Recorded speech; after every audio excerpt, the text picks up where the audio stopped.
আসসালামু আলাইকুম, welcome to my channel Liza's blog. সবাই কেমন আছো বন্ধুরা? আশা করছি ভালো আছো। যে যেখান থেকে আমার ভিডিওটা দেখছো সবাইকে জানাচ্ছি অবিরাম ভালোবাসা। তো আজকে আমি তোমাদের সাথে শেয়ার করব সমুদ্রের পোয়া মাছ বেগুন আলু দিয়ে ঝোল। তো আমি কিভাবে রান্না করি আমার রেসিপিটা আমি তোমাদের সাথে তুলে ধরবো। আশা করছি তোমাদের ভালো লাগবে।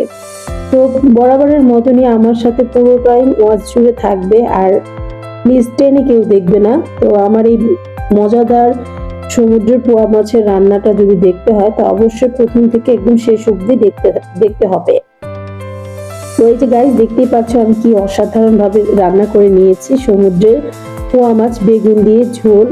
তো তাহলে চলো গাইস, মূল প্রস্তুতি প্রণালীতে চলে যাই। আমার এই তরকারি রেসিপিটা রান্না করতে কি কি লাগছে তোমাদের সাথে শেয়ার করছি।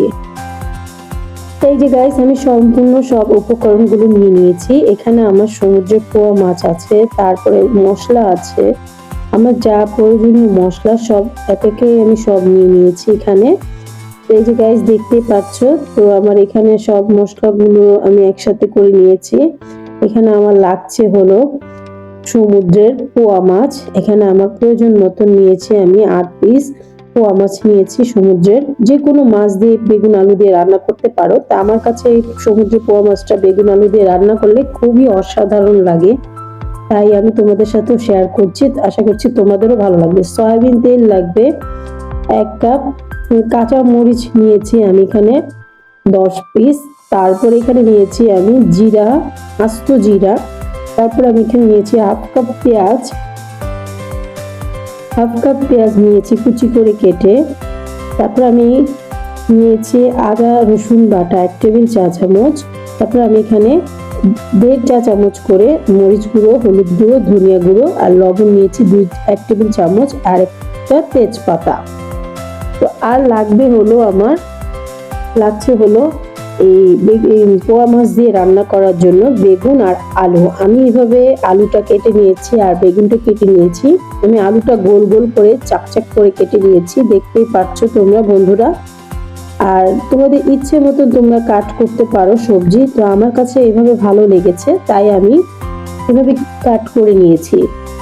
তো আমি এখন এই বেগুন আর আলুটাকে একটু লবণ দিয়ে ম্যারিনেট করে আমি রান্না করবার আগে তেলে ভেজে নিব, কারণ আমি বেগুন আর আলুটা একটু ভেজে নিব। ভেজে রান্না করলে খুবই ভালো লাগে আর খেতেও অসাধারণ হয়। তো এই যে আমি এখন একটু মিক্স করে নিচ্ছি, দেখতে পাচ্ছ খুবই সহজ সিম্পল রেসিপি এটা। আশা করি তোমাদের বুঝতে অসুবিধা হয়নি। তো এই যে দেখতেই পাচ্ছ আমি এভাবে কেচে কেচে নিয়েছি। তো তোমরাও নিতে পারো কিংবা অন্যভাবে কাটতে পারো। তো আমার এইভাবে ভালো লেগেছে, আমি এইভাবে করে কাট করে নিয়েছি। তো গাইস, এই যে দেখতেই পাচ্ছ আমার সব রান্না করার জন্য সব উপকরণ আমি এইভাবে গুছিয়ে নিয়েছি। তো এখন আমি চলে যাব মূল রান্নার রেসিপিতে। তাহলে চলো গাইস, আমি মূল রান্নার রেসিপিতে চলে যাই, রান্নাঘরে চলে যাই।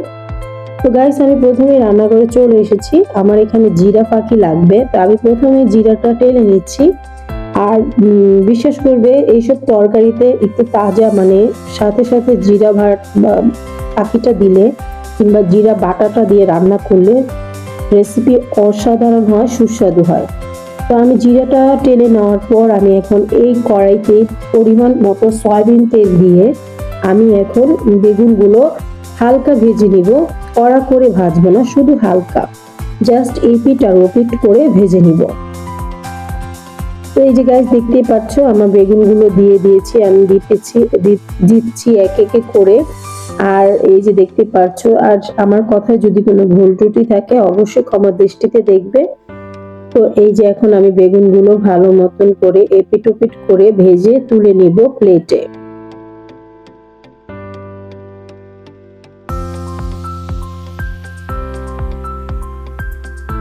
তো বন্ধুরা, আমার বেগুনটা ভাজা হয়ে গিয়েছে। এখন আমি একে একে আলুটাও সেম করে 2-1 মিনিট একটু ভেজে নেব। আলুটাও আমি সুন্দর করে একটু ভেজে নিচ্ছি, দেখতেই পাচ্ছ, তোমরাও ভেজে নিও।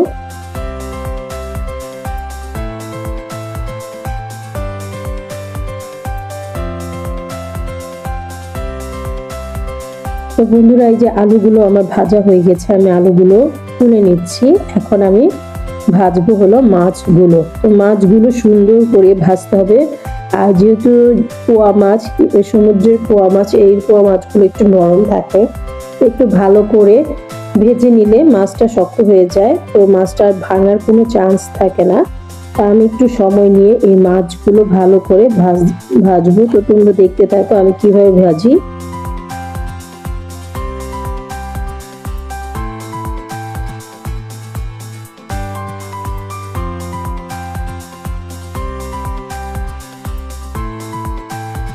বন্ধুরা, এই যে দেখতেই পাচ্ছ আমার আলু আর বেগুন ভাজাটা দেখতে কি অসাধারণ হয়েছে। এখন আমি মাছগুলো ভালো করে উল্টিয়ে দিব, যেন মাছগুলো এক সাইড সুন্দর করে হয়ে গেছে দেখতেই পাচ্ছ। তো আমি এখন আরেক সাইডটা সুন্দর করে এভাবে কড়া ভাজা দিয়ে নিব, যেন মাছগুলো একরকম ভাজা থাকে, সুন্দর থাকে।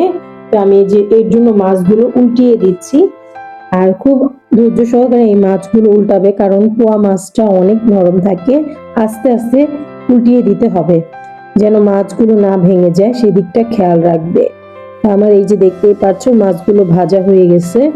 তো এখন আমি কড়াইতে মাছ ভাজার তেলটা দিয়ে দিয়েছি, আর এখানে কিছু আস্ত জিরা দিয়ে দিলাম, হাফ চা চামচের মতন। আর একটা তেজপাতা আমি দুফালি করে রেখেছিলাম, তেজপাতাটা দিয়ে দিলাম। আমি এখন পেঁয়াজ কুচিটা দিয়ে দিয়েছি, হাফ কাপ পেঁয়াজ কুচি দিয়েছি। তো এখন আমি ভালো করে ব্রাউন কালার করে ভেজে নিব পেঁয়াজটা, সুন্দর করে ভেজে তারপর আমি একে একে সব মশলাগুলো দিয়ে দিব।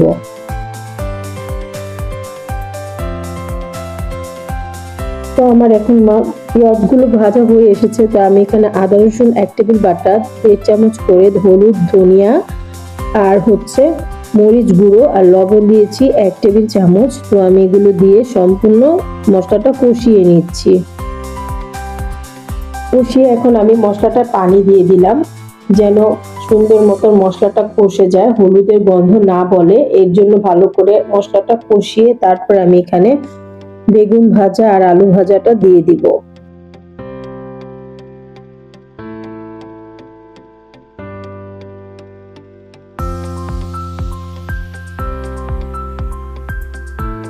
সো বন্ধুরা, আমার মশলাটা কষানো হয়ে গেছে, দেখতেই পাচ্ছ তেল উঠে গিয়েছে মশলার উপর থেকে। এখন আমি পেঁয়াজ, বেগুন আর আলু ভাজাটা আর কাঁচা মরিচটা আমি এখানে দিয়ে দিচ্ছি। তো বন্ধুরা দেখতেই পাচ্ছ কি একটা অসাধারণ একটা কালার চলে এসেছে রেসিপিতে। তো এখন আমি এই যে আবারও ভালোভাবে একটু কষিয়ে আমি আমার পরিমাণ মতো এখানে পানিটা দিয়ে দিলাম। তো এই বেগুনে বেশি পানি দেওয়া যাবে না, কারণ বেগুনটা এমনি নরম, তাই গলে যাওয়ার সম্ভাবনা আছে। তো আমি এখানে অল্প পরিমাণে পানি দিয়ে দিয়েছি। আর এখন আমি একটা বলক আসলে আমি মাছগুলো দিয়ে দিব। সো বন্ধুরা দেখতেই পাচ্ছ আমি ঢাকা দিয়ে ঢেকেছিলাম, তো মাছগুলো এখন আমি দিয়ে দিচ্ছি, বলক চলে এসেছে। তো এখন আমি যে সুন্দর করে মাছগুলো দেওয়ার পর অল্প একটু মনে হচ্ছিল আর একটু পানি লাগবে, তো আমি আরেকটু পানি দিয়ে দিলাম। তারপরে এই যে মাছগুলো দেওয়ার পর আমি ঢাকা দিয়ে ঢেকে দিলাম প্রায় 10 মিনিটের জন্য, লো আছে। 10 মিনিট পর দেখো বন্ধুরা আমার রেসিপিটা হয়ে গেছে, কি অসাধারণ লাগছে। তো বাসায় তোমরা অবশ্যই ট্রাই করবে আমার এই রেসিপিটা। এখন আমি সার্ভিং ডিশে নামিয়ে নেব, আর নামানোর আগে একটু জিরে গুঁড়ো দিয়েছি। তো গাইস, এই যে দেখতেই পাচ্ছ কি অসাধারণ, কি লোভনীয়। আশা করছি আমার ভিডিওটা তোমাদের ভালো লাগবে। ভালো লাগলে অবশ্যই একটা লাইক, শেয়ার, কমেন্ট, সাবস্ক্রাইব করে আমার পাশে থাকবে। দেখা হবে আবার নতুন কোনো ভিডিওতে। সে পর্যন্ত ভালো থাকবে। আল্লাহ।